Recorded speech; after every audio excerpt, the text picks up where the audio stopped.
نحمده ونصلي على رسوله الكريم اما بعد، محترم بزرگوں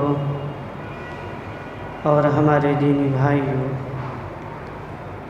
دیگر مذاہب میں روزہ کی کیا حقیقت ہے، اس سے متعلق کل کے درس میں آپ کے سامنے مختصراً باتیں آ چکی ہیں۔ آج آپ کے سامنے روزہ کی تعریف اور اس کی فرضیت سے متعلق باتیں کی جائیں گی۔ سب سے پہلے ہم اس کا معنی و مفہوم جانتے ہیں کہ روزہ کسے کہتے ہیں۔ روزہ کو عربی زبان میں صوم کہا جاتا ہے، جس کا معنی الامساک کے ہیں، یعنی کسی بھی چیز سے رک جانے کا نام روزہ ہے۔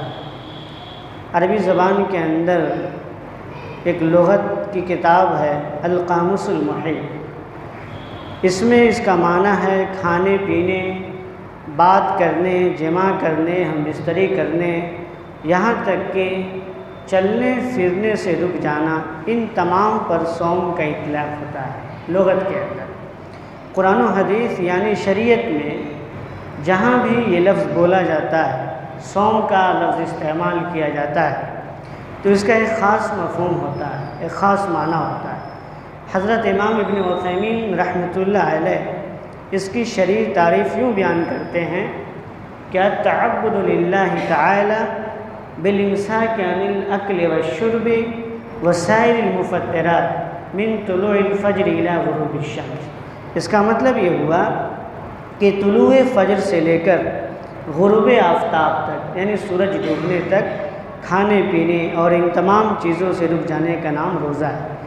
جس کے استعمال سے روزہ باطل ہو جاتا ہے، ٹوٹ جاتا ہے، ان تمام چیزوں سے بھی بچنے کا نام روزہ ہے۔ امام ابن تیمیہ رحمۃ اللہ علیہ نے فحش کلام، جھگڑے، دیگر حرام و مکروہ کلام سے رک جانا بھی روزہ کی تعریف میں شامل کیا ہے۔ مطلب یہ ہوا کہ صرف کھانے پینے، ہم بستری سے دور رہنے، الگ رہنے کا نام روزہ نہیں ہے، بلکہ اس کے ساتھ غلیظ و گندی حرکتوں اور بری باتوں سے پرہیز کرنا بھی روزہ کے لیے نہایت ضروری ہوتا ہے۔ اور جو آدمی روزہ رکھتا ہے اسے ہم اور آپ روزہ دار کہتے ہیں اردو کے اندر، اور عربی کے اندر اسے صائم کہا جاتا ہے۔ روزہ کی تعریف کے بعد یہاں یہ بات قابل توجہ ہے کہ اس رمضان کا روزہ ہم مسلمانوں پر کس سن میں فرض ہوا۔ ہم جو مسلمان روزہ رکھتے ہیں یہ ہمارے اوپر کب فرض ہوا، کس سن میں فرض ہوا؟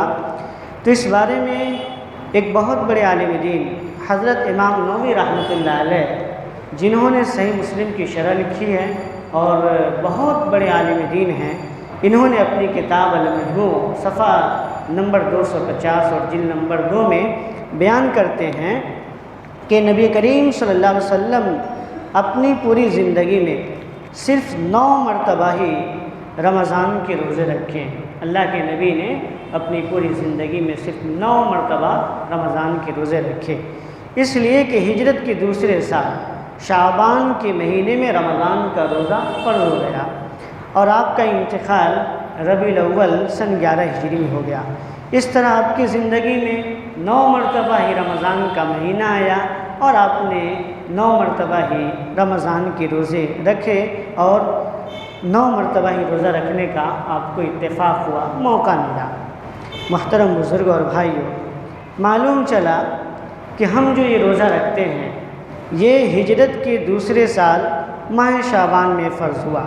اب بات آتی ہے کہ اس سے پہلے کیا صحابہ کرام روزہ رکھتے تھے، اور اگر رکھتے تھے تو اس کی شکل کیا تھی؟ یعنی رمضان کا روزہ شعبان سن 2 ہجری میں فرض ہوا، یعنی اسلام آنے کے 15ویں سال، تو کیا صحابہ کرام اس سے پہلے روزہ رکھتے تھے؟ تو اس کا جواب بغور سنیں۔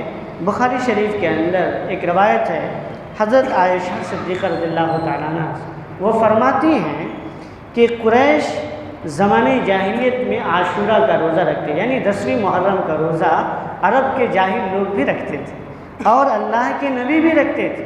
مکہ کے اندر جب آپ ہجرت کر کے مدینہ نہیں گئے تھے تو اللہ کے نبی بھی عاشورہ کا روزہ رکھتے تھے، لیکن جب اللہ کے نبی ہجرت کر کے مدینہ گئے اور وہاں دیکھا کہ یہودی بھی عاشورہ کا روزہ رکھتے ہیں، تب جا کر کے اللہ کے نبی نے ثم امر رسول اللہ صلی اللہ علیہ وسلم بالصیام، اللہ کے نبی نے صحابہ کرام کو عاشورہ کا روزہ رکھنے کا حکم دیا۔